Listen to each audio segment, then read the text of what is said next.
So I heard you pretend to be a magician in this episode. Who's pretending? I make people disappear all the time.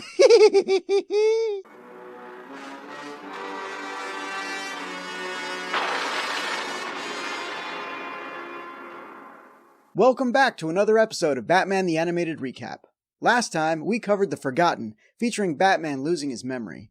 This time, we're recapping a Joker episode where he goes after Mayor Hill for being slighted in a news interview.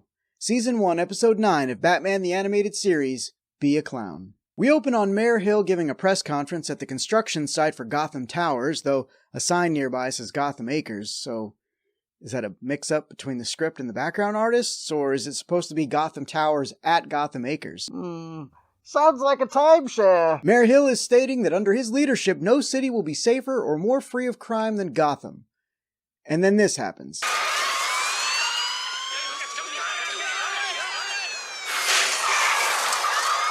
The only thing missing from that clip was a laugh track. Be safer or more free of crime.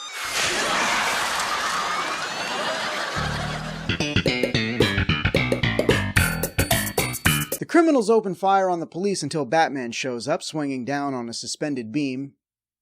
Wait, was he just hanging out at the construction site? And how would no one have seen him? It's the middle of the day and he doesn't exactly blend in. Yes, but old Bats is trained in the ancient art of plot convenience. Batman stops the thugs before hitting them with this. Garbage collection is normally Monday, but in your case, I'm making an exception. What are we doing here, Batman? This isn't the 60s or a Schumacher film. What's with the bad jokes? That was my fault. We were workshopping some new catchphrases and he let me write a few. Catchphrase? He already has a catchphrase, and it's universally known. I'm Batman. Ah, but that's the problem, isn't it? If Batman becomes predictable, he loses that fear with his target audience, criminals. Batman makes a getaway before the press can ask him any questions. Summer Gleason then takes a jab at Mayor Hill by asking him to repeat what he was saying about Gotham safety. Hill says that what happened was an isolated incident and that it's only a few rotten apples giving a peaceful community a bad name. Summer asks if he considers Batman one of those bad apples, to which he says Batman is cut from the same cloth as criminals like the Joker, which the Joker doesn't take well. What? Compare me to Batman? The mayor then makes a statement that is both bold and arrogant at the same time. And on the off chance you're a man, here's my home address. Sorry, wrong statement. Hill claims that he intends to run the costume freaks out of town and make Gotham as safe as his own mansion. I'm sorry, but in a city filled with slums and a heavy population of the impoverished, did he just mention his mansion in a bid for approval? Read the room, Mr. Mayor. Don't worry, I'm sure he'll live to regret those words.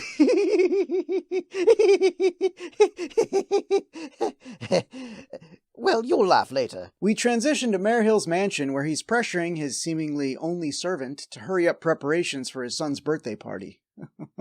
Calm down, Hill. This guy's like 70 years old. He can only move so fast. Do all rich white men in Gotham only employ the elderly in their homes? Do no young people know how to bottle? To bottle is a gentleman's profession. Yes, a senior gentleman's profession. Spoken like a man who's never shared that special bond between man and butler. I mean, I've gassed one or two. Does that count? It becomes clear that Mayor Hill is using his son's party to impress some important people.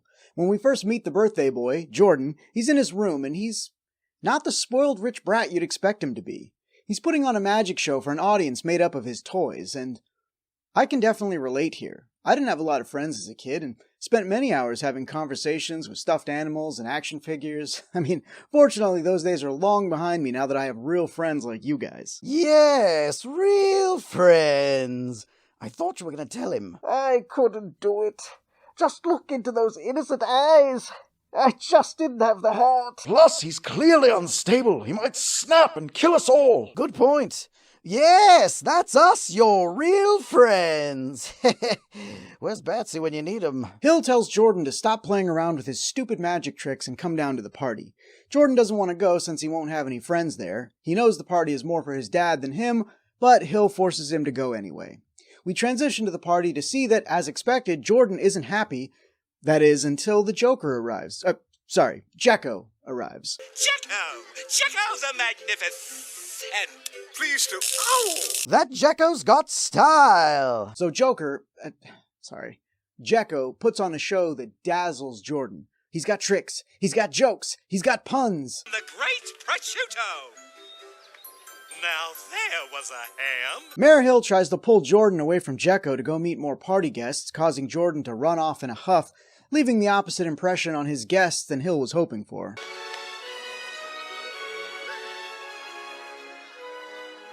The Joker reveals his plan to the unsuspecting party guests, which is to blow them all up with a stick of dynamite dressed up like a giant birthday sparkler candle.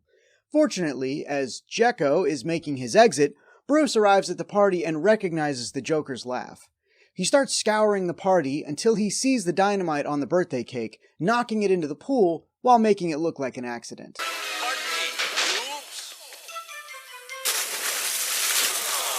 What a waste of cake! What a waste of dynamite. The police find the actual Jekko, who was knocked out and had his truck and costume stolen.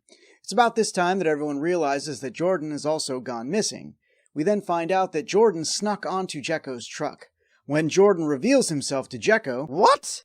I assure you, he did no such thing! What? No, I didn't mean like that.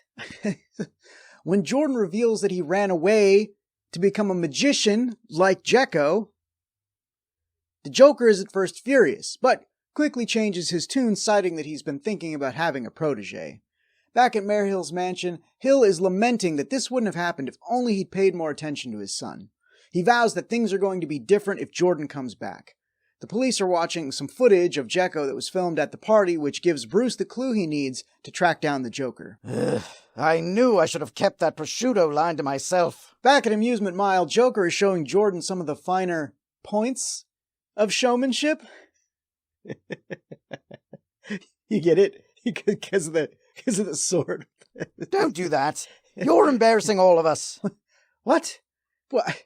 Scarecrow, you get it, right? The finer points. You know the first step is admitting you have a problem. Et tu, Scarecrow? Et tu? I just got it! Hilarious! At least someone here has some class. Thank you, Bane. Prosciutto! He's a real ham! Oh, what a side splitter. I need to write that down. You guys suck. Anyway, the Joker's security system alerts him of Batman's presence, so he uses Jordan to lure Batman in, all the while keeping up his Jekko persona to keep Jordan's compliance. After exchanging puns with the Caped Crusader, Joker knocks Batman out with some gas before consulting a fortune-telling machine to decide his enemy's fate. Why not just kill him? He was at your mercy. Just kill him? Where's the entertainment value in that? People want drama, Crane, not just violence. The Joker uses an old Houdini stage trick, suspending Batman upside down in a glass case filled with water, while the Dark Knight is bound in a straitjacket. It's at this point that Jordan realizes something isn't right here, resulting in one of my favorite Joker lines from the episode. Quiet, kid, it's a free ticket. When Jordan realizes that Batman is really in danger, he tries to free him, resulting in the Joker revealing himself to Jordan. I assure you, I did no such thing. But no, I meant revealing that you're the Joker, not Jekko. Oh, that? Why didn't you just say so in the first place? Jordan makes a run for it, causing the Joker to chase him. While they're gone, Batman escapes the water tank and then says maybe the dumbest thing I've ever heard Batman say. All right, Joker. Get ready for a little bat magic. And I'm standing by that statement, despite some of these other gems. So that's what that feels like. Yeah. Oh, something is definitely bleeding. Some days you just can't get rid of a bomb. I'll get drive-through. 7 million. Never leave the cave without it. Joker finds Jordan hiding on a roller coaster and takes off in it when he sees Batman in pursuit. Joker throws some bombs at the trailing coaster to stop Batman, but is unsuccessful. Batman makes it onto their coaster, where he and Joker get into some good old-fashioned fisticuffs.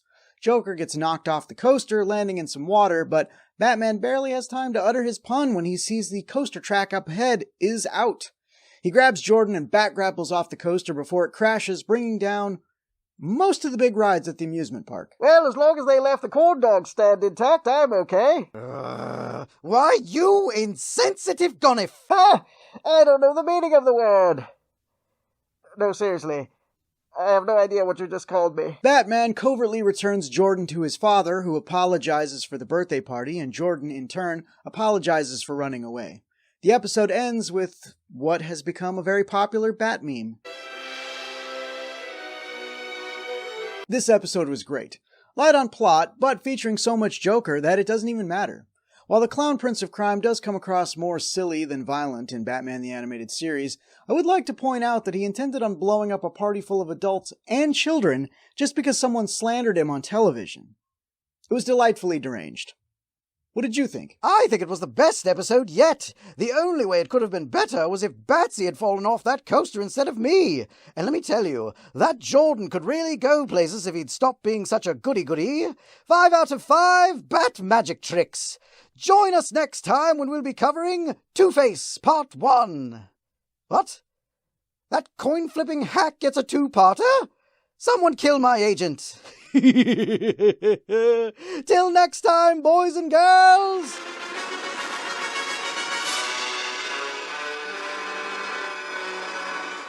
So let me get this straight. You disguised yourself, the Clown Prince of Crime, as a clown, and no one was the wiser. Hey, don't take it out on me just because you chose something that doesn't easily get into parties and corporate gigs. I can get into any WWE event, no questions asked. Thanks for watching, everyone. If you enjoyed this video, please consider giving it a like and a share. Don't forget to subscribe and click that bell icon to be notified when more Batman the Animated Recap episodes go up. And we've got some other fun, nostalgic shows on the channel, so stick around. You might find something else that you like.